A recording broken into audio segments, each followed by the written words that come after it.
है कि speed change करता है, स्पीड चेंज करता है, अलोंग टेंजेंट होता है। तो ये रेस्पॉन्सिबल है स्पीड चेंज करने के लिए, ये रेस्पॉन्सिबल है टेंजेंट के अलोंग लगने के लिए। टेंजेंट के अलोंग, टेंजेंट तो लगता ही है, सही बात है। अच्छा सुनो, इसको कैसे लिखा गया? ए टेंजेंशियल इज, अगर तू बहुत ध्यान से देख, पीछे देख, समझ में आएगा तेरे को क्या लिखा, ध्यान समझना।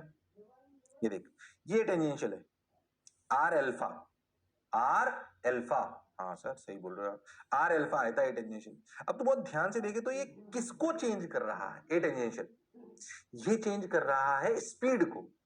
तो कंफ्यूज नहीं होना बिल्कुल, अच्छे समझना। अगर मैं बोलूं कि व्हाट इज एक्सेलरेशन, तो तू लिखेगा डीवी वेक्टर बाई डी। ये कौन सा एक्सेलरेशन है? ये नेट एक्सेलरेशन है। पर अगर मैं लिख दूं ऐसे, समझना कैसे, जो लिखा आ रहा है देख, इन दोनों बातों में अंतर है, ध्यान समझना। ये जो मैंने ऊपर लिखा है ना, ये नेट एक्सेलरेशन है, और जो मैंने ये लिखा है D mod of E vector by D T, sir ये कैसा है, ध्यान समझना। देख, ए टेंजेंशियल क्या आया? एल्फा आर, हाँ सर ठीक है। एल्फा क्या है? D omega by D T, हाँ सर, इंटू आर। अच्छा और सोच, D omega by D T, omega क्या है याद कर, ओमेगा क्या है याद कर, वी बाई आर। अब पुरानी बातें याद कर, ये वी क्या था? ये वी स्पीड थी, ये वेक्टर नहीं था। हाँ तो सोच, d v by r by D t into r. तो आर ने आर को, क्योंकि आर तो कांस्टेंट है, डिफरेंशिएशन के बाहर आ जाएगा, तो आर ने आर को मार दिया बच्चा डीवी बाई डी टी। और ये वी क्या है? वेलोसिटी है कि स्पीड है? ये स्पीड है, क्योंकि D omega by D T में जब वी बाई आर लिखते हो तो वेक्टर रिलेशन नहीं होता, वो स्पीड का रिलेशन होता है। हाँ सर, तो ये आ गया डीवी बाई डी टी। और इस वी को क्या अपन ऐसे भी लिख सकते हैं, स्पीड अगर लिखनी हो तो क्या, वेलोसिटी वेक्टर का मैग्नीट्यूड बाई आर। तो मॉड लिखकर इतना कंफ्यूज करने की बजाय अपन डायरेक्ट वी लिख देते हैं, तो वेक्टर साइन लगा रहे हैं, मतलब ये स्पीड है। तो असलियत में ए tangential is rate of change of speed. हाँ ऐसे भी लिख सकते हैं इसको, क्या, रेट ऑफ, वाइट से लिख लेते हैं, rate of change of speed. हाँ सर, तो ए tangential changes what, speed. Okay, what A R, जिसे अपन बोलते हैं सेंट्रीपिटल एक्सेलरेशन, नया नाम दिया क्योंकि it is a necessary acceleration to move the particle in circular path. Yes sir, चलो भाई,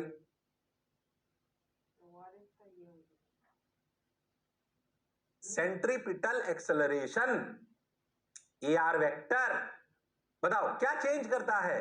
चेंजेस डायरेक्शन, चेंजेस डायरेक्शन। क्या लॉन्ग द रेडियस लगता है? बिल्कुल सही सर, ये देखो, तो समझ में आया था मैंने जो ऊपर लिखा था D omega by D T, ये उतार लेना, ये जो अपन लाए थे प्रूफ, ये D omega by D T वाला, समझ में आया क्या ये? तो ये आ गया rate of change of speed, उतार लेना, फिर आगे बढ़ता हूं, आगे बढ़ता हूं फिर। अरे हाँ ना बोलो, अरे सोच लो, हाँ सर सोच लिया, अरे पक्का, हाँ भाई, rate of change of speed हो गई। अब बात आती है सेंट्रीपिटल एक्सेलरेशन की। Centripetal acceleration changes direction towards the centre. Okay, और ये किसके बराबर होता है? क्या इसकी डायरेक्शन टुवर्ड्स द सेंटर होती है? बिल्कुल सही। क्या है डायरेक्शन के लिए चेंज करता है? Changing direction. क्या इसका मैग्नीट्यूड होता है? Omega square r. हाँ अपन ने पीछे देखा, अब सोचो, ओमेगा स्क्वायर आर पीछे आया था, तेरे को याद हो तो, याद है कि भूल गया है? हाँ, ओमेगा स्क्वायर आर, क्या ओमेगा को लिख सकते हैं वी बाई आर? अगर इसे लिख सकते हैं वी बाई आर का होल स्क्वायर तो इंटू आर, तो कैसे वी स्क्वायर बाय आर भी लिख सकते हैं। तो सेंट्रीपिटल एक्सेलरेशन के दो फॉर्मूले हुए, ओमेगा स्क्वायर आर या फिर वी स्क्वायर बाई आर, जो आपको अच्छा लगे या जो दे रखा उसके हिसाब से लिख लो। सो याद रखें मन में, radial acceleration, radial acceleration, net acceleration के दो कंपोनेंट होते हैं, टेंजेंशियल और रेडियल। रेडियल वाला सेंट्रीपिटल एक्सेलरेशन कहलाता है, जो टुवर्ड्स द सेंटर होता है, जो डायरेक्शन चेंज करने के लिए रिस्पांसिबल होता है, वो उसकी स्पीड को चेंज नहीं करता है, पर वो चाहिए क्योंकि डायरेक्शन चेंज होना कंपलसरी है सर्कल में, उसका मैग्नीट्यूड ओमेगा स्क्वायर आर होता है, या फिर उसे वी स्क्वायर बाय आर भी लिख सकते हैं। ओमेगा उसकी एंगुलर स्पीड है, वी उसकी नियर स्पीड है उस इंस्टेंट की। ओके, अब बात करते हैं एंगुलर एक्सेलरेशन। ध्यान से देखो, अगर पीछे ध्यान से देखो तो आपको समझ में आया था कि अपन ने, इधर देखो, ये देख, angular acceleration d omega by D t is related to what? ध्यान देना, गड़बड़ कर देना बच्चे। ये r alpha, a t equal to r l. बच्चे पता है क्या रट लेते हैं? Alpha equal to a by r, alpha equal to a by r. मेरे को बताओ एल्फा ए नेट से रिलेटेड है, ए आर से रिलेटेड है कि ए टी से रिलेटेड है? ए टी से। कंफ्यूज मत हो जाना। बच्चे रट लेते हैं एल्फा बराबर ए बाई आर, एल्फा बराबर ए बाई आर। अरे ए कौन सा? ये ए नेट नहीं है, ये ए नेट नहीं है। ये क्या है? ये असलियत में, ये असलियत में एटी है। So alpha is related to what? Alpha is related to what? Alpha is related to AT. Okay ठीक है भाई, ये necessary condition for circular motion, ये तो मैं बता ही चुका हूं आपको। चलो आ जाओ। चेंजिंग एंगुलर ओमेगा क्लॉकवाइज और एंटी क्लॉकवाइज और अल्फा को लिखा गया, ये बात important. Alpha equal to a t, star mark लगा लेना, ये नेट नहीं है, गड़बड़ नहीं करना। तो alpha is equal to a t by r. A tangential है, वो ए नेट नहीं है, इसीलिए वो लीनियर रिलेशन है। ये अल्फा वेक्टर बराबर a t vector by r relation नहीं है, ये अल्फा बराबर ए टी बाई आर है। ध्यान से देख, ए टी लीनियर वेरिएबल है, अल्फा एंगुलर वेरिएबल है, इनमें मैग्नीट्यूड वाइज ही रिलेशन आया है। ओके, क्या ये कहानी समझ आई? अच्छा, तो जो आपका एंगुलर एक्सेलरेशन है अल्फा, कौन? अल्फा, उसके बारे में भी थोड़ा सा समझ लें। जब अपना पार्टिकल ऐसे घूमता है, कंफ्यूज मत हो ना, थोड़ी सी इसके बारे में बात कर लें। सर ये एंगुलर वेरिएबल आपने अल्फा बता तो दिया, क्या ये भी एक्सियल वेक्टर टाइप है? हाँ समझो, अगर आपका पार्टिकल ऐसे घूम रहा है, चलो ओमेगा, और ओमेगा बढ़ रही है, तो पहले तो ओमेगा की डायरेक्शन किधर है? बाहर। तो अल्फा की डायरेक्शन भी किधर है? बाहर। पर सोचो पार्टिकल ऐसे घूम रहा है पर ओमेगा घट रही है, तो ओमेगा की डायरेक्शन किधर है? बाहर। पर अल्फा की डायरेक्शन किधर है? अंदर। कंफ्यूज मत होना बिल्कुल, ये बिल्कुल ऐसा ही है। अगर मेरा पार्टिकल ऐसे घूम रहा है और ओमेगा बढ़ती जा रही है, तो क्या ओमेगा ऐसे एक्सियल की तरफ बढ़ता जा रहा है? अगर ऐसे बढ़ता जा रहा है तो बिल्कुल लीनियर की तरह सोचो। मैंने बोला था ना कि लीनियर, इसको अगर अपन एक्सियल ले लेंगे तो आसानी से समझ आएगा। हाँ, तो सोचो अगर आप ऐसे ऐसे घूम रहे हो तो ओमेगा किधर है? ऊपर। पर अगर ओमेगा बढ़ रहा है तो क्या ऐसे आप बढ़ते जा रहे हो? तो ऐसे बढ़ाने के लिए क्या आपको अल्फा भी इधर ही होना चाहिए? हाँ। तो अगर if omega is increasing, if omega magnitude is increasing, क्या alpha is in the same direction as of omega? हाँ। पर इफ ओमेगा इज डिक्रीजिंग, ये वैसी बात है जैसे पार्टिकल एक्सेलरेट करता था। हाँ sir, but if omega is decreasing, क्या direction of alpha is opposite to omega? हाँ, सिंपल। इसलिए ओमेगा, क्या ओमेगा की डायरेक्शन, सॉरी, क्या अल्फा की डायरेक्शन ओमेगा की तरफ होती है? नहीं, ये जरूरी नहीं है। एक्सिस की तरफ ही लेंगे अपन, तुम्हारे को कंफ्यूजन होने की बिल्कुल जरूरत नहीं है, एक्सिस की तरफ लेंगे। पर अगर ओमेगा बढ़ रहा हो तो उधर ही होगी जिधर ओमेगा और थीटा है। पर अगर ओमेगा घट रहा हो तो क्या अपोजिट टू ओमेगा होगी। ये बिल्कुल वैसी ही बात है कि अगर एक पार्टिकल ऐसे सीधा मूव कर रहा हो, इधर ही उसका डिस्प्लेसमेंट होगा, इधर ही उसका v होगा। पर अगर v बढ़े तो एक्सेलरेशन इधर ही होगा, पर अगर v घटे तो क्या एक्सेलरेशन अपोजिट होगा। ये वही कहानी है सेम। इसलिए अल्फा की डायरेक्शन एटी बाई आर से नहीं आती है, तो मैग्नीट्यूड है। क्या डायरेक्शन अपने पुराने एक्सियल वेक्टर के लॉजिक से ही आती है? हाँ सर। तो अल्फा किससे डिफाइन हुआ? अल्फा का रिलेशन किस लीनियर वेरिएबल के साथ है? ए आर एटी की ए नेट एटी के साथ, और उसकी डायरेक्शन अल्फा का अगर बात करें एंगुलर वेरिएबल के साथ रिलेशन, तो वो है भाई D omega by D T. ये बात समझ में आती है। अगर लीनियर वेरिएबल के साथ बात करें तो एटी बाई आर, तो एटी बाई आर। हाँ सर बिल्कुल सही। अगर बात करूं उसकी डायरेक्शन की, तो वो ओमेगा की डायरेक्शन की तरफ होगा। अगर ओमेगा बढ़ रहा है, अगर ओमेगा बढ़ रहा है, और अगर ओमेगा घट रहा है तो अपोजिट टू ओमेगा। हाँ सर, अब समझ में आया कि एक लाइन में क्यों लिया था। देख, थीटा भी इधर ही चल रहा है, ओमेगा भी इधर ही चल रहा है। अगर ओमेगा बढ़ रहा है तो अल्फा भी इधर ही है, और अगर ओमेगा घट रहा है तो अपोजिट। तो एक ही लाइन में सब कुछ हो रहा है। तो तेरे को नहीं लगता कि we have reduced angular variables to a linear kinematics? हाँ सर, ऐसे चक्कर काटने वाले लोगों को एक्सियल वेक्टर में डिफाइन कर कर, ऐसे चक्कर काटने वाले लोगों को एक्सियल वेक्टर में डिफाइन कर कर हमने उनको लीनियर काइनेमेटिक्स के रूप में प्रस्तुत कर दिया है।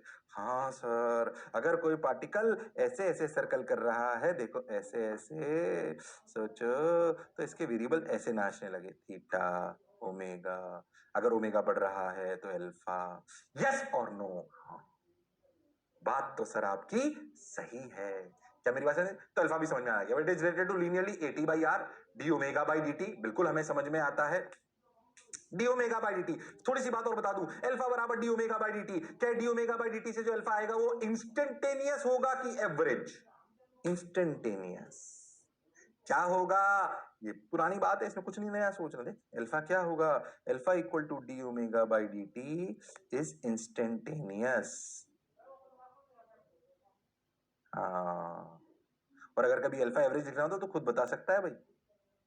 अल्फा एवरेज क्या लिखेंगे? Omega final minus omega initial by delta T. ये कहानी समझ आ रही है क्या? ये सब हम पहले पढ़ चुके हैं। अल्फा पे थोड़ी सी पीएचडी करा दी मैंने, वापस एक्सेलरेशन में आ जाऊंगा, परेशान मत हो। पर एंगुलर एक्सेलरेशन में थोड़ी पीएचडी करा दी मैंने। क्यों कराई भाई? इंपॉर्टेंट है।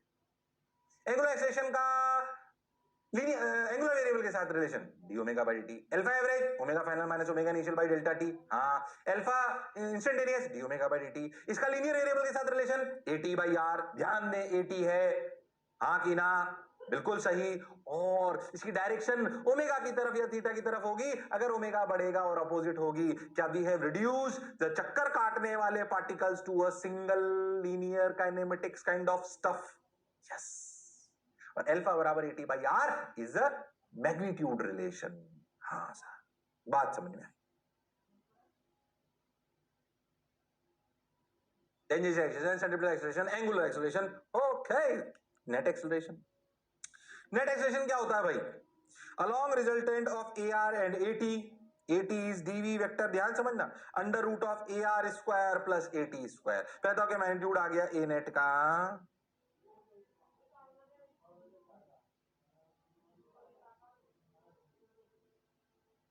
ध्यान समझो, A नेट पे बात कर रहा हूं। मान लीजिए कोई पार्टिकल ऐसे है, ये आपका AR है, ये आपका A नेट है। क्या इन दोनों का रिजल्टेंट, क्या इन दोनों का रिजल्टेंट ऐसे, क्या ये A नेट होगा? हाँ। क्या A net under root of AR square plus AT square होगा? हाँ, बिल्कुल सही, कोई बुराई वाली बात नहीं है। कभी कोई आपसे एंगल पूछ ले भाई इसकी डायरेक्शन क्या है AR से, तो आप टेन थीटा लिख सकते हो। क्या लिखोगे? Tan theta A net by AR। ये थोड़ी सी बात याद होनी चाहिए। थीटा हॉरिजॉन्टल से एंगल है कि AR से? AR से। A नेट गलत लिखा मैंने कुछ, ये AT, ये AT, ये भी AT। हाँ, तो AT by AR is tan theta, angle made by A net with AR।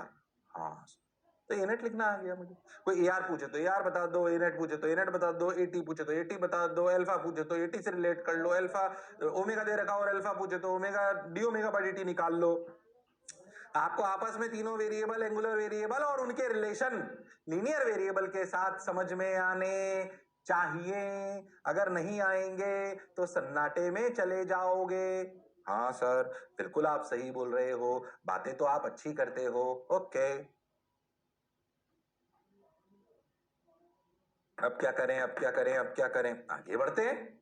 ये उतार लिया सबने, ये ए नेट के बारे में उतार लेना, पीछे भी वही लिखा हुआ, कंफ्यूज मत होना। Along resultant of AR and AT, ठीक है। उतार लिया ये। अब तक मैंने तो एक बताई थी कि अगर एक्सेलरेशन लिखना हो तो dv वेक्टर बाई dt लिखते हैं, और AT लिखना हो तो d mod of v vector by dt लिखते हैं। इन दोनों बातों में अंतर है। ये क्या है? A net. तो कभी आपसे कोई A नेट का मैग्नीट्यूड पूछ लेना तो उसे mod of v vector by dt लिखेंगे। कंफ्यूज मत होना, दोनों बातों में अंतर है। और अगर A टेंजेंशियल पूछ ले तो उसे d mod of v vector by dt। ये दोनों एक बात है कि अलग है? सोच, ये rate of change of speed है, ये rate of change of velocity का मैग्नीट्यूड है। तो rate of change of velocity का मैग्नीट्यूड नेट एक्सेलरेशन होता है, पर rate of change of speed का मैग्नीट्यूड टेंजेंशियल एक्सेलरेशन होता है। इन दोनों को अच्छे से समझिए। ये क्या है? Rate of change of velocity magnitude, ठीक। और ये क्या है? Rate of change of speed. हाँ सर, बात तो सर आप 16 ने सच कह रहे हो, बिल्कुल कह रहा हूं मेरे लाल, मेरे पीले, मेरे नीले, मेरे रेनबो। अरे समझ आया क्या? तो ऐसे कभी कंफ्यूज मत हो जाना, है ना? A net is related to rate of change of velocity. A tangential is related to rate of change of speed. Okay, हमें ये बातें समझ आ गई। अब अपन है ना एक्सेलरेशन पे चर्चा कर लेते हैं थोड़ी सी। दो टाइप के सर्कुलर पाथ के लिए। सर्कुलर पाथ के लिए कैसे? यूनिफॉर्म सर्कुलर मोशन और नॉन यूनिफॉर्म सर्कुलर मोशन। पहले तो अपन समझे भाई ये यूनिफॉर्म सर्कुलर मोशन और नॉन यूनिफॉर्म सर्कुलर मोशन है क्या भाई? ये किस बला का नाम है? ध्यान से समझे। बला मतलब समझते हो? ये कौन सी तकलीफ का नाम है भाई? मान लो कि ऐसे अपना एक सर्कल है और सर्कल अगर ऐसे चले पार्टिकल और v कांस्टेंट मतलब स्पीड कांस्टेंट हो तो ये कहलाता है यूनिफॉर्म सर्कुलर मोशन। सिंपल। और एक और पार्टिकल सर्कल करे पर स्पीड इज वेरिएबल, बढ़ भी सकती है घट भी सकती है। तो सोच, पहले वाले केस में अगर स्पीड कांस्टेंट है, डायरेक्शन चेंज हो रही है तो एक्सेलरेशन तो है, मतलब सेंट्रीपिटल एक्सेलरेशन तो है, पर सोच के देख, ओमेगा कांस्टेंट है। ओमेगा कांस्टेंट तो D omega by D T zero है। बिल्कुल सही। दूसरे वाले का केस में ए टेंजेंशियल भी है और ए रेडियल भी है, पर पहले वाले केस में कौन सा एक्सेलरेशन नहीं है? सोच, जिसे यूनिफॉर्म सर्कुलर मोशन कहते हैं। When the particle is moving with constant speed then it is known as uniform circular motion. जिसने की शर्म उसके आए नंबर कम। ओके, बात तो सर आप सही बोल रहे हो, बस सही तो बोलता ही नहीं, ध्यान सुनो। तो v इक्वल टू कॉन्स्टेंट, ये वेरिएबल, ये नॉन यूनिफॉर्म सर्कुलर मोशन और ये यूनिफॉर्म सर्कुलर मोशन। ये यूसीएम का मतलब मिलेगा यूनिफॉर्म सर्कुलर मोशन, ये नॉन यूनिफॉर्म सर्कुलर मोशन। अभी आ जाएगा वो अपने आप अगली स्लाइड में। ठीक, अच्छा चलो भाई अब सुने। यार गायब नहीं हुआ है भाई, गायब करना पड़ेगा। रुक जाओ, कोई तो जुगाड़ लगाते हैं। इरेजर, ये क्या है? नहीं, इरेजर ऐसे ही कर लेते हैं। हो उड़े जब जब जुल्फे तेरी। तुमने मेरा पैड नहीं देखा ना कभी जिस पे मैं लिखता हूँ? जो मैं लिखता हूँ पीछे नजर आता है ना, बहुत सुंदर सा पैड है। पहले तो पता लिखने में दिक्कत आती थी क्योंकि हम तो बोर्ड पे लिखते हैं, है कि नहीं? धीरे धीरे मजा आने लग गया एनिमेशन के साथ। यस और नो, ढंग से सजाते हैं आप। चल खैर आ जाओ। यूनिफॉर्म सर्कुलर मोशन का मतलब क्या? Constant speed. अगर स्पीड कांस्टेंट है ओके तो एटी, तुम बताओगे। रुक जाओ एक मिनट, अपन भरेंगे पहले इसको। तुम बताओ एटी की वैल्यू क्या होगी? बोलो।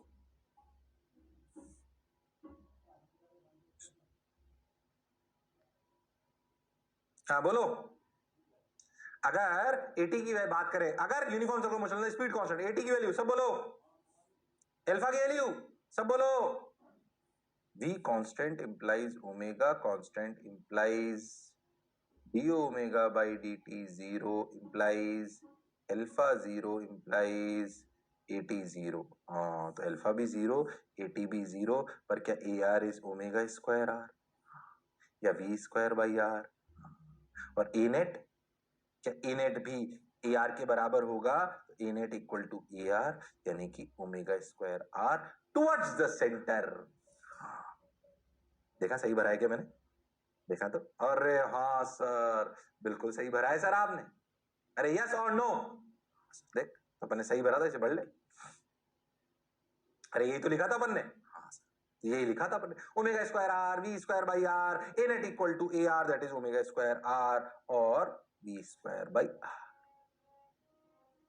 हाँ सर, बात सही समझ में। यूनिफॉर्म सर्कुलर मोशन में क्या होता है? अच्छा ठीक, ये जीरो होता है, ये बचता है। यूनिफॉर्म सर्कुलर मोशन में समझ में आ गया ए नेट ए आर अल्फा का क्या होता है। ठीक, अगर नॉन यूनिफॉर्म हो तो, ये तो यूनिफॉर्म हो गया। नॉन यूनिफॉर्म हो तो जब v चेंज हो रहा हो तो ए टेंजेंशियल जीरो हो ऐसा जरूरी नहीं, अल्फा जीरो हो ऐसा जरूरी। v changing implies omega changing, implies d omega by dt not equal to 0। implies alpha not equal to 0 implies A tangential not equal to 0. So A tangential is basically not equal to 0, that is d mod of v vector by dt dv by dt not equal to 0. Alpha at by r not equal to 0. v square by r तो not equal to 0 और क्या a net आएगा अब v square by r plus alpha r का whole square. Alpha r का whole square. Alpha r क्या है? A tangential. A tangential value क्या हो गई? Alpha r. अगर यूनिफॉर्म नॉन यूनिफॉर्म की कहानी आ जाए तो उनमें डिफरेंस करना हमें आना चाहिए. उनमें डिफरेंस करना हमें आना चाहिए. हाँ सर, बात तो आप बिल्कुल सही कह रहे हो. अब क्या करें? अब क्या करें? अब क्या करें? अब क्या करें रे? चलो आगे बढ़ जाओ मेरे लाल. अरे हो गया क्या? अरे सोच लो. अरे पक्का? हाँ सर. तो d mod of v vector by dt equal to dv by dt at equal by r not equal to 0 v square by r under root of v square by r का whole square plus alpha r का whole square. ठीक sir, समझ तो आ गया sir. बोलो clear? अरे पक्का? अरे गारंटीड? हाँ सर. तो यूनिफॉर्म सर्कुलर मोशन है, non uniform circular motion basic कहानी. अब इन पे आगे की कहानी करना चालू करते हैं. एक सिंपल सी बात, एग्जांपल. मान लो कि ये कार सर्कुलर ट्रैक पे चल रही है. बिल्कुल सिंपल, गलत मत करना इस सवाल. मान लो कि एक कार सर्कुलर ट्रैक पर चल रही है और बोला कि उसकी स्पीड घट रही है. कैसे घट रही है इसमें बात नहीं हो रही है. एक कार सर्कुलर ट्रैक पर चल रही है और इसकी स्पीड घट रही है. क्या इसमें 80 पे? पहला मेरा सवाल, इसमें 80 है, AR है कि दोनों है? पहला सवाल बिल्कुल बेसिक. इस सिचुएशन में जब कार चल रही है तो इस कार का कौन सा एक्सेलरेशन है? AR AT की दोनों? बोलो भाई. AR AT की दोनों? अरे बोलो भाई. AR AT की दोनों? सर दोनों. बिल्कुल सही, क्योंकि स्पीड कांस्टेंट नहीं है. AR किधर होगा आपको पता है, AT किधर होगा आपको पता है. तो आपको बताना है A नेट की डायरेक्शन. बताओ, गलत मत करना. इन सभी A B C D E F G H में से कौन सी डायरेक्शन हो सकती है ए नेट की? ए नेट की डायरेक्शन पूछ रहा हूं, गड़बड़ नहीं करनी. बोलो भाई. अरे बोलो भाई, इस कार के ए नेट की डायरेक्शन किधर है? बोलो भाई. अरे भूलना पड़ेगा भाई. अरे बोलो. ATAR ए नेट सोच के बोलो, किधर है direction? A B C D E F G H H H H H A B C. बोलो फटाफट. अरे बोलो भाई. ओके, ध्यान से सुनते हैं. ये AR है, ये AT नीचे क्यों लिया भाई? नीचे क्यों लिया? क्योंकि स्पीड घट रही है. अगर स्पीड घट रही है तो उसको स्पीड अगर घटानी है तो क्या उसके अपोजिट एक्सेलरेशन लगेगा? टेंजेंशियल. हाँ सर. हाँ सर, तभी तो ये धीरे होगी स्पीड. हाँ सर. अब सोच, AT इधर, AR इधर, तो बोलो भाई क्या E नेट इधर? हाँ सर. E नेट इधर, मतलब कौन सी डायरेक्शन? हो F is the correct answer. F is the correct answer. गड़बड़ नहीं करना. ऑप्शन आ सकते हैं, what is the direction of A net. तब आपको AR ढंग से बनाना आना चाहिए. AR तो हमेशा टुवर्ड्स द सेंटर होगा. AT अगर स्पीड बढ़ रही होगी तो स्पीड के अलोंग ले लो, अगर घट रही होगी तो अपोजिट टू स्पीड ले लो. हाँ सर, तो अपने आप ए नेट निकल आएगा डायरेक्शन वाइज. बोलो यस और नो. बहुत बेसिक सा सवाल, बेसिक क्वेश्चन डायरेक्शन को लेकर. क्या ये कहानी समझ आई है? अगर मैं आपसे ओरली फटाफट पूछ लूं, ऐसे एक पार्टिकल है, ऐसे घूम रहा है सर्कल में, ठीक है? ठीक है, ऐसे, और उसकी स्पीड इधर है और स्पीड बढ़ रही है. बताओ फटाफट बता दो, ए नेट की डायरेक्शन किधर होगी? फटाफट इस जगह पे बोलो. ए पॉइंट पर ए नेट की डायरेक्शन किधर होगी? फटाफट बोलो. कर सकते हो तुम लोग, ओनर वो काबिलियत तुम में है. कौन सा होगा? A B C D E F G. बोलो भाई. अरे बोलो भाई. अरे बोलो भाई. देखो, क्या इधर होगा, ऊपर होगा ए टेंजेंशियल, इधर होगा ए रेडियल. क्या इन दोनों का रिजल्टेंट इधर आएगा? क्या आंसर बी होगा? हाँ सर. एक और सवाल, अगर एक पार्टिकल यूनिफॉर्म सर्कुलर मोशन में है, यूनिफॉर्म सर्कुलर मोशन, तो इस जगह पर नहीं, इस जगह पर ए पॉइंट पर क्या डायरेक्शन होगी एक्सेलरेशन की? यूनिफॉर्म सर्कुलर मोशन है, गलत मत करना। यूनिफॉर्म सर्कुलर मोशन है। यूनिफॉर्म सर्कुलर मोशन का मतलब क्या? जीरो। स्पीड जीरो की ओमेगा जीरो की अल्फा जीरो? अल्फा जीरो मतलब ओमेगा कांस्टेंट, मतलब स्पीड कांस्टेंट। अल्फा जीरो मतलब एटी जीरो, सिर्फ ए आर मतलब ऊपर, मतलब अरे हाँ सर, क्या अगर मेरे को पार्टिकल की नेचर पता है कि वो क्या कर रहा है, किधर घूम रहा है, स्पीड बढ़ रही है कि घट रही है, तो मैं अंदाजा लगा सकता हूं कि इसका नेट एक्सेलरेशन किधर रहा होगा। इमेजिन करिए कि जब फोर्स की बात होगी तो आपको नेट एक्सेलरेशन की डायरेक्शन की इमेजिनेशन अगर होगी तो आप सवाल आसानी से कर पाओगे रामलालों, नहीं तो इतनी आसानी से कर पाना संभव नहीं है। के डायरेक्शन ऑफ ए नेट लिख सकते हैं? हाँ सर बिल्कुल लिख सकते हैं, इसमें कोई दिक्कत वाली बात नहीं है। ओके आगे चलते हैं। देखो हो गया ए नेट भाई, समझ गए हम। अब अच्छे समझो पहले क्या है, याद करो लीनियर, अच्छे से एक स्लाइड बनवाइए आपके लिए ताकि आप लीनियर वेरिएबल को और एंगुलर वेरिएबल कैसे चलते हैं उनको समझ पाओ। बिल्कुल आपको समझ में आया कि ये एनालॉगी है, बेसिकली एक दूसरे के सिमिलर टाइप है। देखो पोजीशन से अगर वेलोसिटी निकालनी होती थी तो क्या करते थे? डिफरेंशिएट। इधर पोजीशन की जगह कौन होता है? Angular position. अगर पोजीशन से वेलोसिटी निकालनी तो डिफरेंशिएट करते थे। एंगुलर पोजीशन से अगर वेलोसिटी निकालनी होगी, सॉरी एंगुलर स्पीड निकालनी होगी, एंगुलर वेलोसिटी निकालनी होगी तो क्या फिर से डिफरेंशिएट करेंगे? देखो हाँ, rate of change of position velocity. ऐसे ही एंगुलर पोजीशन में डिफरेंशिएट करोगे तो आएगी rate of change of angular position, जिसे अपन बोलते हैं एंगुलर वेलोसिटी। एनालॉग चल रहा है बिल्कुल सेम टाइप का, ठीक। वेलोसिटी को अगर डिफरेंशिएट करोगे तो rate of change of velocity जो कहलाएगी एक्सेलरेशन। ऐसे ही यहां पर डिफरेंशिएट करोगे तो वो कहलाएगा rate of change of omega angular speed, angular velocity जो कहलाएगा एंगुलर एक्सेलरेशन। हाँ बोलो क्लियर? हाँ, और रेगुलर एक्सेलरेशन के सारे रिलेशन हम आपको बता चुके हैं। ठीक सर, क्या ये एनालॉजी आपको समझ आई है? ऐसे लिख लो थोड़ा ताकि तुम्हें याद रहे। एक्स से D x by D T V, बस ऊपर की चीज लिखने की जरूरत नहीं, पोजीशन ये तो तुम्हें समझ आता है, बस ये उतार लो सिमिलरिटी, ताकि तुम ये समझ पाओ कि जो काइनेमेटिक्स हम पढ़ चुके हैं। सोच अपने चक्कर काटने वाले को तो वैसे भी एक ही लाइन में कर लिया एक्सिस के अलॉन्ग, ओमेगा थीटा अल्फा, हाँ तो ये लीनियर टाइप ही हो गया ना सब कुछ। हाँ, और थीटा की जगह एक्स की जगह थीटा आ गया, वी की जगह ओमेगा आ गया और ए की जगह अल्फा आ गया। बिल्कुल सही सर, बात समझ में आ गई, क्लैरिटी है। ठीक, बस इतना याद रखना कि जब अल्फा को ए से रिलेट करते हैं तो ये ए नेट होता है, पर अल्फा रिलेट होता है ए टी से। ये याद रखना बस। हाँ सर याद है, और ये मैं आपको बता भी चुका हूं। फील आ रही है?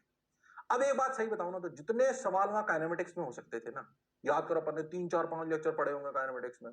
Alpha, a variable, omega variable, ये वेरिएबल, वो वेरिएबल, वो सब यहां भी हो सकता है। याद कर अपन ने बहुत सारी बातें भी करी थी कि ए को दो तरीके से लिख सकते हैं, डीवी बाई डी टी, उसे लिखते हैं v d v by d x, वो यहाँ पे भी हो सकता है। जब देखो देखो अगर अपन इसकी बात करें एंगुलर एक्सेलरेशन और ए की, तो याद कर एक्सेलरेशन को कैसे लिख लेते थे? डीवी बाई डी टी या फिर v d v by d x, d v by D t फिर, या फिर v d v by d x, या फिर d square x by D T square. Confuse मत हो ना, याद कर ऐसे तो लिखते थे। एक्सप्रेशन को क्या लिखते थे? D v by D t. अगर v को लिख दे dx बाई डी टी तो क्या ये हो जाता है dx square x by D T square. क्या इसको ऐसे भी लिख लेते हैं v dv बाई dx? सोच अब यहाँ पे ट्राइंगल कैसा बनेगा, एक्सप्रेशन को 3 तरीके से लिखने का। बोल कैसे लिख सकते हैं? बोल, तेरे खुद को समझ में आ जाए, खुद लिखेगा ये बोल रहा हूं जो मैं। रिप्लेस कर हर चीज को, ऐसा ट्राइंगल खुद बना एंगुलर एक्सप्रेशन के लिए, ताकि तुझे बिल्कुल वही लगे, हाँ यार वही कहानी चल रही। मैं करना क्या चाह रहा हूं समझो, मैंने आपको सारी टर्म समझा दी, उनमें रिलेशन समझा दिए। अब मैं इस पूरी कहानी को काइनेमेटिक्स से सिमिलर दिखाने का प्रयास कर रहा हूं, फिर सवाल करा दूंगा तो तुम्हें समझ में आ जाएगा। हालांकि इसमें उतने सवाल नहीं आते जितने काइनेमेटिक्स में आते हैं, पर मैं तो कह रहा हूं आ भी जाए तो भी हमें आना चाहिए, क्योंकि हमारी कंसेप्चुअल क्लैरिटी है, हमें समझ में आता है यार वही तो होना है। तो सोचो, क्या एंगुलर एक्सेलरेशन को भी बिल्कुल वैसे के वैसे ही लिख सकते हैं? हाँ सर लिख सकते हैं। किसने मना करा? बिल्कुल लिख सकते हैं, 110% लिख सकते हैं, गारंटीड लिख सकते हैं। ओके, तो एंगुलर एक्सेलरेशन में सोचो क्या क्या लिखोगे तुम? सही होना चाहिए ट्राइंगल में जो लिखाने वाला है अभी, बिल्कुल सही से। हाँ आया आया आया आया, डी स्क्वायर, क्या एक्स की जगह थीटा, हाँ क्या वी की जगह ओमेगा, एक्स की जगह थीटा और omega D omega by D theta और ये D omega by D T. क्या अल्फा को भी ऐसे तीन तरीके से लिख सकते हैं? Omega D omega by D theta, D square theta by D T square और D omega by D T, जैसे अच्छा लगे। जब इसकी जरूरत होती थी तो इसको लिख लेते थे, जब इसकी जरूरत होती थी तो इसको लिख लेते थे। ऐसे यहां पे भी जब इसकी जरूरत होगी मोस्टली इसी की जरूरत पड़ेगी, पर कभी इसकी पड़ जाए ओमेगा कभी थीटा का फंक्शन दे दे, या फिर काइनेमेटिक्स में ऐसा करते थे कि वेलोसिटी को एक्स का फंक्शन दे देते थे, तो एक्सेलरेशन निकालने के लिए क्या v d v by d x लिखते थे। ऐसा कभी यहां पे चमत्कार मचा दे कि ओमेगा को थीटा के टर्म्स में दे दे, तो आपको एक्सेलरेशन अल्फा लिखने के लिए ऐसे आना चाहिए। यस और नो? हाँ सर। एनालॉजी समझ में आई? क्या इनका क्या सिमिलर नेचर है, क्या वो समझ आया? हाँ सर, बिल्कुल आया सर। बात तो आप सही कह रहे हो सर।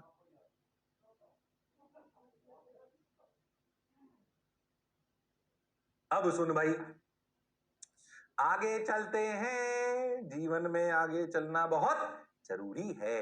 ओके सर, बात तो आपकी समझ आई। ठीक भाई, अब क्या करें? चलो सुनते चलते हैं। अब तू याद कर, जब अपन ने काइनेमेटिक्स पढ़ी तो मैंने आपको काइनेमेटिक्स कैसे पढ़ाई थी, पहले याद कर। मैंने तेरे को है ना x is a function of time t, v is a function of time t, a is a function of time t, याद कर। मैंने तेरे को a, अगर a टाइम का फंक्शन हो तो v कैसे निकाल लेंगे, v टाइम का फंक्शन हो तो a कैसे निकाल लेंगे, याद कर। इनमें आपस में सब कुछ बताया था। फिर मैंने तुम्हें कहानी सुनाई थी, a कांस्टेंट तो फॉर्मूले आए थे कुछ बेसिक, a कांस्टेंट तो कुछ बेसिक फॉर्मूले आए थे कि नहीं आए थे? आए थे सर, बिल्कुल आए थे। 110% आए थे, बिल्कुल आए थे सर, बिल्कुल आए थे 110%। a कांस्टेंट जब था तो याद कर फॉर्मूले क्या थे? v equal to you plus AT, S बराबर UT plus half T square, B square minus U square बराबर 2as। अब सोच, अगर अल्फा कांस्टेंट हो, कोई कहानी दोबारा, अल्फा अगर कांस्टेंट हो तो क्या अपन लिखेंगे? D omega by D t equal to alpha constant d t, दोनों तरफ लिमिट लगाओ 0 टू टी, ओमेगा इनिशियल से ओमेगा फाइनल। क्या omega final minus omega initial equal to alpha t? क्या ये v बराबर u प्लस ए टी जैसा है? इसको फिर डिफरेंशिएट करोगे ओमेगा फाइनल को, तो क्या omega initial plus alpha T, यानी कि कैसे फिर डिफरेंशिएट करोगे तो इंटीग्रेट करोगे तो लिखोगे D theta by D T, यानी कि omega initial plus alpha T D T, limit लगा दोगे 0 टू टी। ये सब कर चुके हैं इसलिए वापस रिपीट नहीं कर रहा हूं। Theta equal to omega initial T plus half of alpha T square. इन दोनों रिलेशंस में से अगर टी एलिमिनेट कर दोगे तो क्या फाइनल वाला रिलेशन आ जाएगा? तो वैसे ही रिलेशन आएंगे। तो इन रिलेशन से डायरेक्ट अल्फा कांस्टेंट के रिलेशन भी लिख सकते हैं। हाँ, तो बोल, v equal to you plus a t किसको रिप्लेस करेगा? ओमेगा इनिशियल बराबर omega final, sorry omega final equal to omega initial plus alpha t. पर ये कब, ये रिलेशन कब थे? जब a कांस्टेंट था। यहां पे भी रिलेशन कब वैलिड होंगे? जब अल्फा कांस्टेंट होगा। Theta equal to omega initial T plus half of alpha T square और omega final square minus omega initial square equal to 2 alpha theta. ये कैसे लाते हैं, क्या बात समझ आई है? ये कैसे लाते हैं वो भी आना चाहिए, और हम पहले पढ़ चुके हैं ये भी समझ आना चाहिए कि मुझे इन प्रूफ की दोबारा करने की आवश्यकता नहीं है, क्योंकि मैं इंटेलिजेंट बच्चा हूं, इंटेलिजेंट मास्टर का।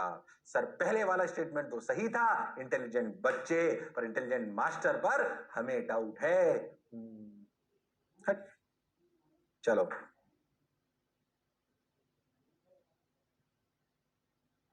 Omega final square minus omega initial square equal to 2 alpha theta.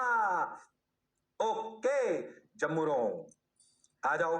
क्या मेरी बात समझ में आ गई है? हाँ सर, हाँ सर, ये फॉर्मूला याद रखेंगे। अगर आप बिल्कुल बेसिक वाले सवाल आ जाएंगे, क्या तुम कर पाओगे? टेंशन मत लो, भी कराऊंगा एक आध। पर अगर बेसिक पे सिंपल सा मान लीजिए मैं आपसे बोल दूं, ऐसे सवाल कैसे आ जाए कि particle starts rotating with constant angular acceleration 2 radian per second square, find its omega at 5 second. क्या तू सवाल कर सकता है? हाँ सर कर सकता हूं। वैसे ही सवाल आएंगे ऐसे, वही सिंपल। मान लीजिए मैं तेरे को बोलूं, ध्यान सुनना, क्या मन में सोचना क्या तू सवाल कर सकता है, सोच। मैं तेरे को बोलूं एक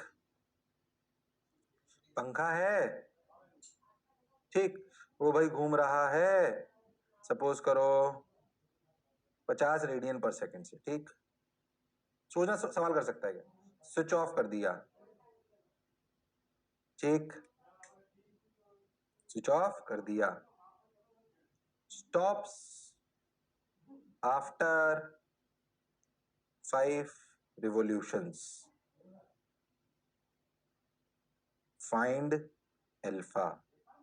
क्या तू सवाल ऐसे बना दी, मेरे मन में आया जो मैं जैसे पूछूं कि एक पंखा चल रहा था जो जिसकी ओमेगा थी 50 रेडियन पर सेकेंड, अब स्विच ऑफ कर दिया तो पंखा बंद हो गया, रुकने से पहले 5 चक्कर काटे, तो बताओ क्या एंगुलर एक्सेलरेशन है, क्या कर सकता है, सोच। एंगुलर एक्सेलरेशन कांस्टेंट मान लेंगे, बिल्कुल मान लेंगे। पहले तो कौन सा फॉर्मूला लगाएंगे, 1 2 की 3। इस सवाल को करने के लिए कौन सा फॉर्मूला लगाएंगे, बोल। ये वही सवाल है कि एक ट्रक चल रहा है 10 मीटर पर सेकंड स्क्वायर से, सॉरी 10 मीटर पर सेकंड से, ब्रेक लगाए 10 मीटर में रुक गया, तो बताओ एक्सेलरेशन क्या है। ये वही सवाल है, अब पंखे पे ले लिया, इसमें ऐसी कोई नई बात नहीं है। इसीलिए जो अच्छे बच्चे होंगे वो बोलेंगे बार बार क्यों पढ़ा रहा है, और जो बेकार बच्चे होंगे वो बोलेंगे ये बार बार क्या पढ़ा रहा है, और तुम सोच रहे हो ये कौन पढ़ा रहा है। चलो बताओ कौन सा फॉर्मूला, अरे वाला लगा दो, omega final square minus omega initial 2 alpha theta. क्या फाइनल ओमेगा 0, क्या इनिशियल 50 का होल स्क्वायर 2 अल्फा।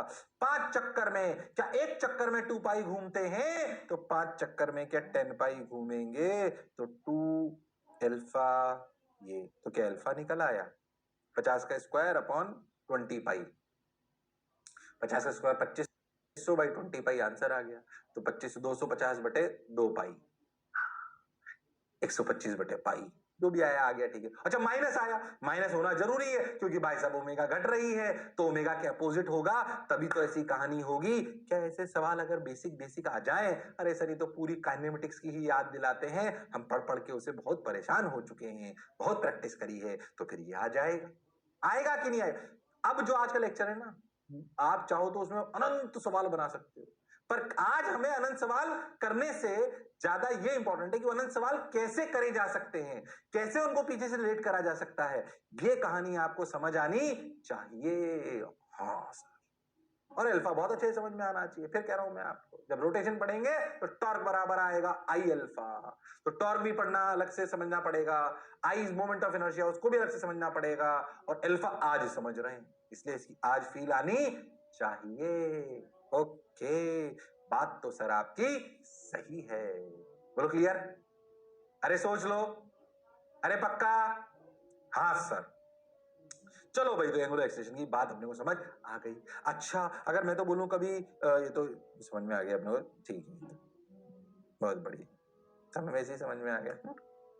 अच्छा रिलेशन अगर कभी वेरिएबल हो तो कैसे करते थे, देखो theta omega D theta by D T, अपन जानते हैं इसको, फिर भी एक बार देख लो, alpha D omega by D T, इसको इंटीग्रेट कर लो तो D omega by D T से ओमेगा आ जाएगा, इंटीग्रेट कर लो, फिर इंटीग्रेट कर लो तो थीटा आ जाएगा, और अपन एक चक्कर में चले जाएंगे। तुम जानते हो ये तुम जानते हो, अगर वेरिएबल आ जाए, अगर अल्फा कांस्टेंट हो तो क्या जैसे फॉर्मूले बताते थे वो लगा सकते हैं, पर अगर अल्फा वेरिएबल हो तो क्या ये सब करना पड़ेगा।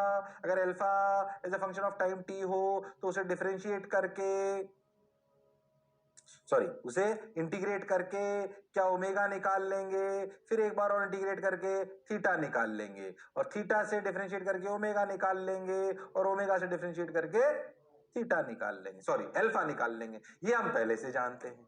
हाँ हाँ हाँ, वही तो मैंने चक्कर घुमाया है। तो अगर कभी भी जैसे वहां पे अपने बोलते थे कि अगर वेलोसिटी दे रखी हो जो फंक्शन ऑफ टाइम टी, क्या मैं एक्स निकाल सकता हूं, क्या मैं ए निकाल सकता हूं, ऐसे ही यहाँ पे फील आनी चाहिए। अगर ओमेगा जो फंक्शन ऑफ टाइम टी दे रखा हो, क्या मैं थीटा निकाल सकता हूं, क्या मैं अल्फा निकाल सकता हूं, अल्फा दे रखा हो, क्या मैं थीटा और ओमेगा दोनों निकाल सकता हूं, हाँ क्या थीटा दे रखा हो as a function of time t, क्या मैं ओमेगा और अल्फा दोनों निकाल सकता हूं। सवाल कराऊंगा एक आध पर सोचो, जितने काइनेटिक्स से करते 5 लेक्चर उतने थोड़ी करेंगे ना, इसमें आते हैं। पर अगर आ भी जाए, जो सवाल तुमने वहां करे थे उनमें एक्स को थीटा से रिप्लेस कर दो, और टाइम तो एज इट इज है, उनसे रिप्लेस कर दो, वो सारे सवाल यहां बन सकते हैं कि नहीं बन सकते। क्या मेरी बात फील कर लो, फील लो कि सवाल कैसे बन रहे हैं, तो सवाल अपने आप होने लगेंगे अगर हम उसकी जड़ों में घुस जाएंगे कि सवाल बन कैसे रहे हैं। और एक कॉन्सेप्ट अगर क्लैरिटी हुई, बार बार कहता हूं एग्जामिनेशन में सवाल रिपीट हो गारंटी नहीं है, कॉन्सेप्ट वो ही आएगा जो पढ़ाया जा रहा है, इसलिए कॉन्सेप्ट पे पकड़ हो गई तो आपको कोई भी आपके सपनों से दूर नहीं रख सकता। अच्छा हाँ सर, खैर मोटिवेशन की तरफ नहीं जा रहे हैं, आ जाइए। बहुत बढ़िया, बहुत सुंदर, बहुत मजा आया, वाह वाह। अब चलो देखो भाई, सिंपल सिंपल सवालों से चालू करते हैं। A particle moving in a circle changes its angular velocity uniformly from 5 radian to uniformly का क्या मतलब? यूनिफॉर्मली अगर बोलिए ना, यूनिफॉर्मली मतलब अल्फा कांस्टेंट। कंफ्यूज मत होना। अगर कभी बोला जाए particle increases speed from 5 metre per second to 10 metre per second uniformly, इसका मतलब एक्सेलरेशन कांस्टेंट है। In 5 second find the angular acceleration of the particle. शर्म आ गई मुझे सवाल पढ़ के, गलत कर दो तो घर जाके कांच के सामने रोना, मैं ही ऐसा क्यों। इसे सही कर दो फटाफट। एक लाइन में आंसर है, एक लाइन में आंसर है।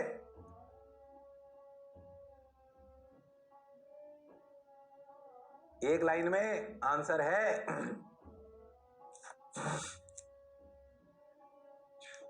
नहीं हुआ, नहीं हुआ तुमसे राम लालो ना, नहीं हुआ ना। सिंपल, कौन सा फॉर्मूला लगाएं? Omega final equal to omega initial plus alpha t. खत्म। ओमेगा फाइनल कितना 10, ओमेगा इनिशियल कितना 5, अल्फा निकालना है, टाइम कितना 5, तो आंसर है अल्फा 1।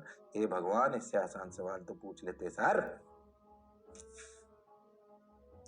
हे राम, हो आंसर आ गया। क्या तुम्हारा भी आ गया? बिल्कुल सिंपल, ऐसे सिंपल सिंपल फॉर्मूला सवाल लगाएंगे तो हो जाएगा। A wheel initially attracts and engages its angular velocity uniformly to 80 radian per second in 5 seconds. Find its angular displacement. फिर बहुत आसान भाई, गलत मत करना यार, शर्म आ रही है सवाल को करते हुए। फटाफट कर दो, फटाफट कर दो, रफ्तार तेज, 30 सेकेंड्स ओनली। गलत नहीं होना चाहिए, शर्म आ गई।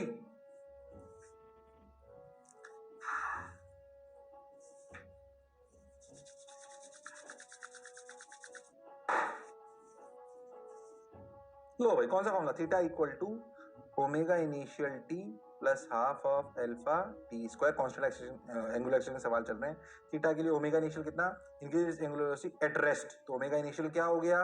0। फाइनल क्या हो गया? सॉरी, इसने पूछा क्या है? Angular displacement. ये वाला फॉर्मूला लगाएंगे। नहीं, सही तो करना हूं।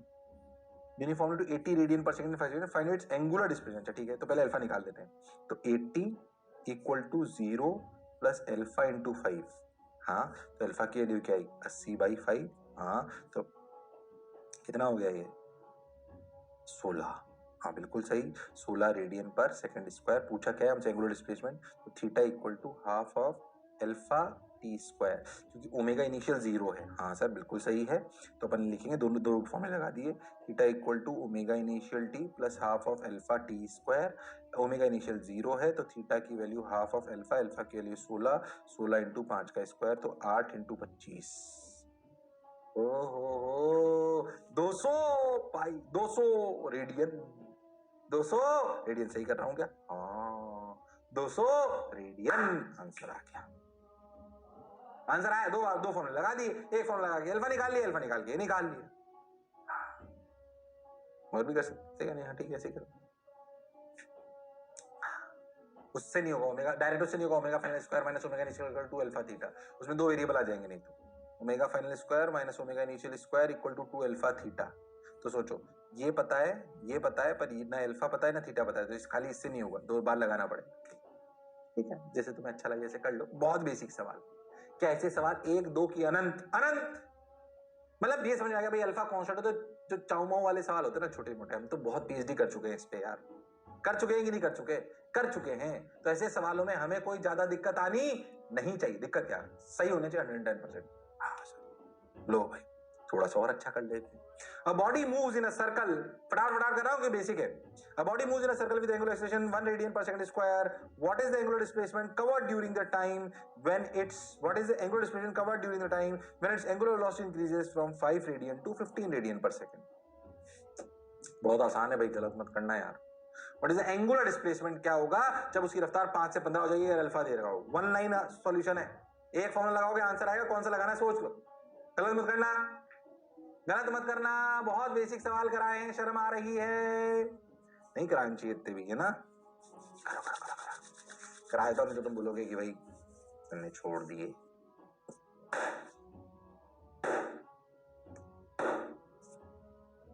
चलो चलो भाई, कौन सा formula? Omega final square minus omega initial square equal to 2 alpha theta. Omega final square is 15 square minus 5 square equal to 2 into 1 into theta. सही कर रहा हूँ क्या? हाँ सर, बिल्कुल बिल्कुल बिल्कुल सही कर रहे हो। तो 15 का square minus 5 square, A square minus B square direct लिख लेते हैं। A plus B 15 plus 5 into 15 minus 5, ये करना आता है ना तुमको। 2 इंटू थीटा, 15 प्लस 5 कितना? 20, 20 इंटू 10 बराबर 2 इंटू थीटा, तो 100। सही है। कैसे भी कर सकते हो, जैसे तुम्हें ठीक लगे। 100 खत्म। हाँ, कई लोग तो परेशान, यहां से ये कैसा है? अरे ए स्क्वायर माइनस बी स्क्वायर बराबर ए प्लस बी इंटू ए माइनस बी। तो 15 का स्क्वायर तो आता होगा 225, और 5 का कितना? 25। 225 माइनस 25 200, 200 बराबर 2 थीटा 100। अब देख, थोड़ा सा इस अल्फा कांस्टेंट को जोड़ लेते हैं लीनियर वेरिएबल के साथ। जोड़ सकते हैं क्या? ओमेगा थीटा और अल्फा क्या लीनियर वेरिएबल के साथ अटैच्ड हैं? हाँ है। तो क्यों ना हम इनको निकालकर क्या लीनियर वेरिएबल भी पूछ सकते हैं? पूछ सकते हैं। तो सवाल थोड़ा सा वैसे चलते हैं। A fan starts from rest with constant angular acceleration alpha 2 radian per second square. Find the acceleration of the insect sitting at the tip. यहाँ पे एक टिप पे वो है, इसकी जो पंखा है उसके अपना 1 मीटर का रेडियस है eight the tip of the blade 2 second after the fan starts. पंखा चलाया, उस पर अपना वो बैठा था, कौन? कीड़ा, बिल्कुल टिप पर। उसका 1 मीटर का रेडियस, पंखा चालू करा, वो 2 रेडियन पर सेकंड स्क्वायर से घूमने लगा। बताओ 2 सेकंड बाद इस चीटे का क्या एक्सेलरेशन है? अगर सिर्फ एक्सेलरेशन बोला तो नेट निकालना है, मतलब AR भी निकालना है, AT भी निकालना है, फिर A नेट निकालना है। इसे ध्यान से करना सवाल। बहुत टफ नहीं है, पर बिल्कुल आसान भी नहीं। पर तेरे लिए अगर तूने मेरी बात ध्यान सुनी तो करेबल है। कर लेगा तो कॉन्फिडेंस आ जाएगा। ट्राई कर। समय देता हूं पूरा का पूरा 1 minute. Your time starts now.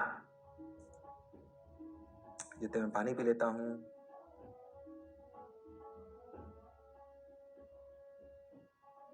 Exercise कर लेता हूं। हाँ यार, ये सही है। तुम्हें सवाल देके ना मेरे को एक्सरसाइज कर लेनी चाहिए, ताकि मैं पतला हो जाऊं, है कि नहीं? बहुत बढ़िया। अब धीरे धीरे मुझे तुमसे प्रेम होने लगा है।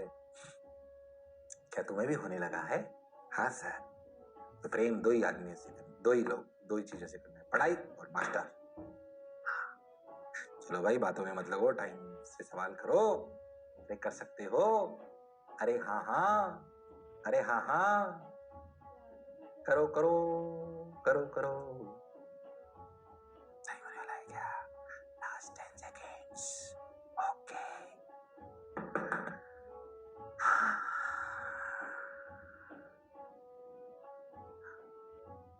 Time up. अब सुन, सर ने बोला कि 2 सेकंड बाद, पहले 2 सेकंड बाद ओमेगा क्या होगा?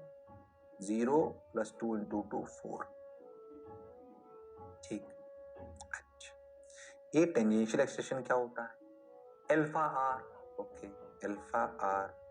अल्फा कितना? 2, आर कितना? 1, तो 2 रेडियन पर सेकंड। ध्यान से सुन। ए टेंजेंशियल निकल गया क्या? हाँ। ए आर क्या होता है? Omega square r. उस इंस्टेंट का ओमेगा। अगर मान लीजिए 2 सेकंड है और ये ओमेगा ऐसे घूम रहा है, तो इस पार्टिकल की स्पीड भी बढ़ रही है, तो इधर आएगा ए टेंजेंशियल, इधर आएगा ए रेडियल। ए रेडियल कहलाएगा omega square r, a tangential कहलाएगा अल्फा आर। हाँ सर, बात तो आप सर सही बोल रहे हो। ए टेंजेंशियल की वैल्यू आई 2, ए आर की आई ओमेगा स्क्वायर आर। ओमेगा की वैल्यू 4 निकाल चुके हैं, 4 स्क्वायर इंटू 1 यानी कि 16। ओके, तो ए आर आ गया 16 मीटर पर सेकंड स्क्वायर, और ए टेंजेंशियल आ गया रेडियन पर सेकंड स्क्वायर। नहीं, ये तो वो है ना linear variable, 2 metre per second square. हाँ सर, ए नेट होता है, सर ने सिखाया, √(AR square plus AT square, यानी कि 16 का स्क्वायर प्लस 2 का स्क्वायर। सही चल रहा है ना? 196 + 4 √260। हाँ, कोई गड़बड़ दिया मैंने? सब सही तो कर रहा हूँ? हाँ। अरे हाँ ना तो बोलो। अरे सोच लो, 15 का 225 और इसका कितना होता है? 256। करेक्ट। 16 का स्क्वायर कितना? 256। 256 + 4 √260 आ गया। क्या मैंने सही करा? क्या ए नेट निकाला, ए नेट निकालने के लिए ए आर चाहिए, ए टी चाहिए, और सर लीनियर वेरिएबल भी निकाल लिया अपन ने। तो मैं तो कह रहा हूँ कोई इस इंस्टेंट पे इसकी स्पीड पूछ लेता, बताओ इस पार्टिकल की क्या स्पीड है, क्या स्पीड होती है इसकी ओमेगा आर। हाँ सर, तो अगर एंगुलर वेरिएबल पता है उस इंस्टेंट के तो लीनियर निकाले जा सकते हैं। अगर मैंने उस इंस्टेंट की अल्फा पता है तो ओमेगा निकाल ली, ओमेगा पता है तो मैंने वी निकाल लिया, वी पता है तो मैंने ए आर निकाल लिया, अल्फा पता है तो एटी निकाल लिया, एटी पता है, ए आर पता है तो ए नेट निकाल लिया। मैं तो कह रहा हूं कोई एंगल पूछ लेता तो भी कर लेते कि बताओ इस इंस्टेंट पर नेट एक्सेलरेशन का क्या एंगल है आर के साथ। क्या तुम लिख सकते थे? हाँ सर, क्या लिखते भाई, टेन थीटा बराबर 80 बाई ए आर। 80 कितना, 80 है, 80 80 80 80 is 2, और ए आर कितना 16, तो थीटा 10 इनवर्स 1 बाई 8 आ जाता। पूछा नहीं है पर पूछ ले तो मैं तो बता दूंगा। हाँ सर, और कांस्टेंट एंगुलर एक्सप्रेशन पता हो तो भाई थीटा से अल्फा आ जाता है, ओमेगा आ जाता है, वी आ जाता है, एटी आ जाता है, ए आर आ जाता है, ए नेट आ जाता है, एंगल आ जाता है, सब आ जाता है। ध्यान से देखो तो आपस में लीनियर वेरिएबल में रिलेशन पता पड़ गया, एंगुलर वेरिएबल में रिलेशन पता पड़ गया, और धीरे धीरे फील आने लगे। हाँ सर, मजा तो आया सर, एक आध और करते अच्छे अच्छे, बहुत आसान आसान नहीं करा, धीरे धीरे लेवल बढ़ाया तुम। आ गया भाई, आ गया आंसर, समझ आ गया हमें। चलो आ जाओ। A particle perform circular motion with constant angular, सवाल ढंग से पढ़ना। A particle performs circular motion with constant angular acceleration alpha. This, after starting from rest, find out the time when net acceleration makes an angle of 37 degree with the radial acceleration. हो, बताओ क्या time होगा। अच्छा, जब आपको बोला जाए कि एक्सेलरेशन, इसमें लिखा अगर मतलब जो अपने को बात ध्यान रखनी कि अगर सिर्फ एक्सेलरेशन बोला हो तो कौन सा एक्सेलरेशन लेते हैं, नेट। ठीक, सवाल बहुत अच्छे से। A particle performs circular motion with constant angular acceleration alpha. This, after starting from the rest, find out the time t when net acceleration makes an angle of 37 degree with the radial acceleration. जब particle circle में चालू होगा, 2 metre का circle है अपना, 2 metre का दे रखा है, अल्फा अपना 2 रेडियन पर सेकंड है, बताओ क्या टाइम होगा जब, ध्यान से सोचो, तो अपना AT, ये अगर AR है और ये AT है, तो कब, जब A net, when A net acceleration makes an angle of 37 degree with radial acceleration, मतलब ये सिचुएशन होगी, तब टाइम बताना है। कर सकता है तू, अच्छा सवाल पर तू कर सकता है, तेरे में वो हुनर वो काबिलियत है, मान लिया कि अच्छा सवाल है पर तू कर सकता है। 1 minute, your time starts now.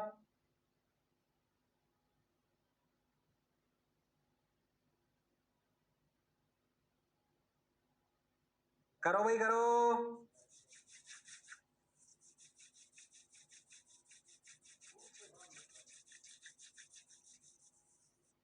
करो करो करो करो, जल्दी करो। अच्छा 1 मिनट तो दिया है, थोड़ी तसल्ली रखो, तुम्हें टाइम देता हूं ना, मैं बोर हो जाता हूं। अच्छा, तय करा था एक्सरसाइज करेंगे।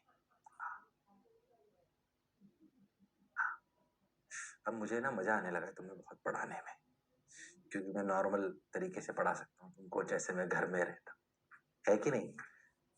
और फिजिक्स से तो मुझे प्रेम है ही, और पढ़ाने से भी, है कि नहीं। तो मैं वही काम कर रहा हूँ जो मैं जीवन भर करना चाहता हूँ। मैं वाकई खुशकिस्मत हूँ इस मामले में। क्यों? बहुत कम लोग ऐसे होते हैं 100 में से जीवन में वही काम करते हैं जो वो करना चाहते हैं। तो मोस्ट ऑफ द लोग तो वो काम कर रहे होते हैं जो उन्हें लगता है, या कुछ और करते तो वो ज्यादा खुश होते। मैं बहुत खुश हूँ पढ़ाकर, आई एम रियली हैप्पी। कोई मुझसे पूछता है पढ़ाना कब छोड़ोगे, मैंने कहा क्यों छोड़ूंगा भाई पढ़ाना, भाई सबसे ज्यादा मजा ही पढ़ाने में आता है कि नहीं। पहले तो क्लासेस में ही मजा आता था, तो ऑनलाइन में भी जबरदस्त मजा आ रहा है। हालांकि क्लासेस में रहता है कि भाई बच्चे को छेड़ भी सकते हो, है ना, पिटाई भी लगा सकते हो। तुम्हारी पिटाई नहीं लगा सकते भाई, पिटाई लगाने का मैं सोच रहा हूँ कोई जुगाड़ निकाला जाए, क्या करा जाए, घर आया जाए तुम्हारे। इनविटेशन भेज देना मुझे, अपने गूगल मैप से अपनी लोकेशन भेज देना। चलो बहुत बातें कर ली, आ जाओ। हो, चलो आ जाओ।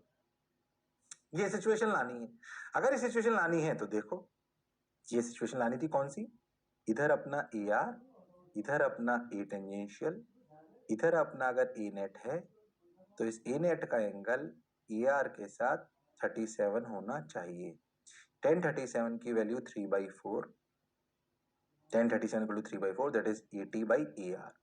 क्या मैं AR और 80 as a function of time निकाल सकता हूं? हाँ। क्या ए टेंजेंशियल होता है अल्फा आर? ओके, यानी कि 2 इंटू 2 यानी कि 4 मीटर पर सेकेंड स्क्वायर। ये तो कांस्टेंट हो गया 80 तो। ओके, AR की बात करते हैं। AR होता है ओमेगा स्क्वायर आर यानी कि 2। अच्छा, ओमेगा होता है ओमेगा इनिशियल जो कि 0 प्लस alpha that is 2 into T, मतलब ओमेगा हो गया 2t। हाँ, तो क्या ए आर हो गया 4t² इंटू 2? हाँ, यानी कि क्या 8t²? हाँ, यानी कि क्या 3/4 इक्वल टू 80 यानी कि 4/80²। हाँ, सही तो चल रहा है।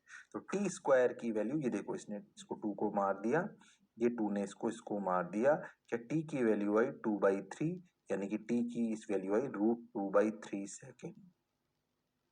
देखना कैलकुलेशन कोई मिस्टेक नहीं करी हो, कंसेप्चुअल सब कुछ सही।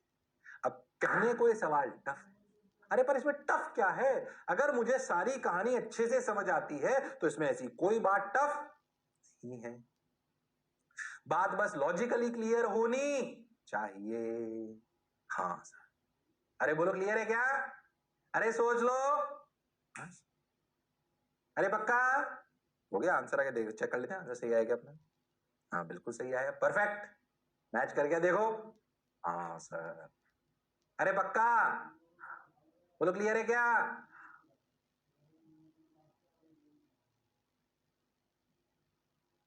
अब सोच, आगे चलते हैं। एक और बिल्कुल वैसे का वैसे ही, find the angle between net acceleration and the radial acceleration at 2 second. उल्टा पूछ लिया मैंने। Given alpha equal to 2t। Alpha आप कांस्टेंट है कि वेरिएबल है? कांस्टेंट है कि वेरिएबल है? वेरिएबल है। तो जनरल फॉर्मूले तो नहीं लग पाएंगे, तो जनरल फॉर्मूले तो नहीं लग पाएंगे। हाँ सर, तो क्या इंटीग्रेट करेंगे, अल्फा को लिखेंगे D omega by D T, integrate करेंगे तो omega as a function of time T आ जाएगा। तो सब जोड़ दिया एक साथ। कर सकता है तू, वो हुनर वो काबिलियत तेरे में है, कर सकता है तू। अरे कर सकता है मेरे लाल, मेरे पीले, कर सकता है तू, ट्राई कर। अल्फा वेरिएबल है पर ध्यान देना, अब वो फॉर्मूले नहीं लगेंगे जो लगा रहे थे अभी तक, अब वेरिएबल आ गया तो और टफ हो गया कहने को, पर ध्यान से मेरी बात सुनेगा तो कोई दिक्कत नहीं है। ओमेगा इनिशियल 0 दे रखा भाई। पूछा है जब ए नेट का एक्सीलरेशन और ए टी का एक्सीलरेशन क्या होगा, सॉरी क्या वो होगा, ये ए टी ये ए आर, और पूछा है कि ये ए नेट का क्या एंगल होगा 2 सेकंड पर। तो यानी कि tan थीटा बराबर आपको निकालना है 80/AR। तो 80 निकालो 2 सेकंड पर, AR निकालो 2 सेकंड पर। ओके, करो करो करो करो, कर सकते हो। अरे कर सकते हो, हाँ भाई, अरे कर सकते हो।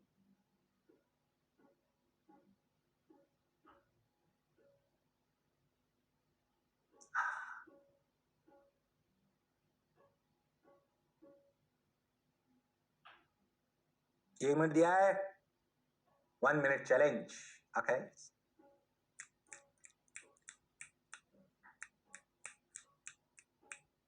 करो करो। हाँ भाई हाँ भाई, थोड़ा टफ हो गया, अल्फा कांस्टेंट नहीं लिया, आप तो वेरिएबल ले लिया। ओके, बहुत टफ हो गया पर कर सकते हो।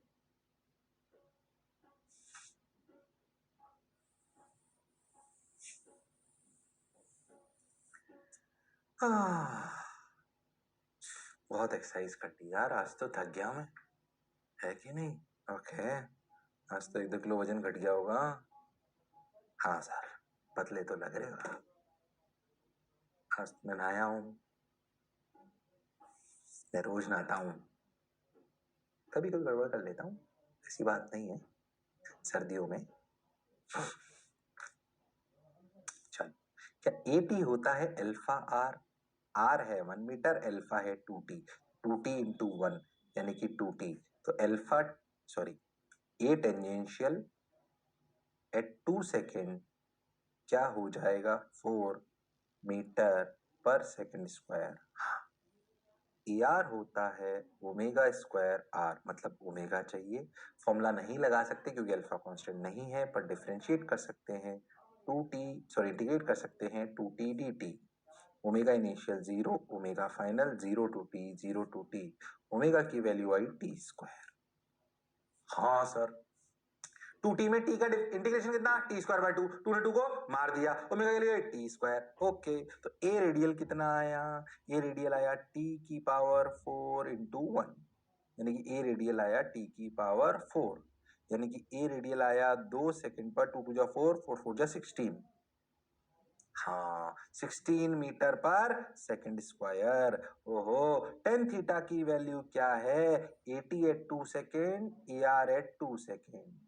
तो टेन थीटा की वैल्यू आई 80 at 2 second is 4, AR at 2 second is 16, यानी कि 1/4, यानी कि थीटा की वैल्यू आई 10 इनवर्स 1/4। अब कहने के लिए टफ सवाल है, देख सोच, अल्फा वेरिएबल, एंगल पूछ लिया, AT और AR, अरे बट टफ क्या है, ईमानदारी से बताओ टफ क्या है इसमें।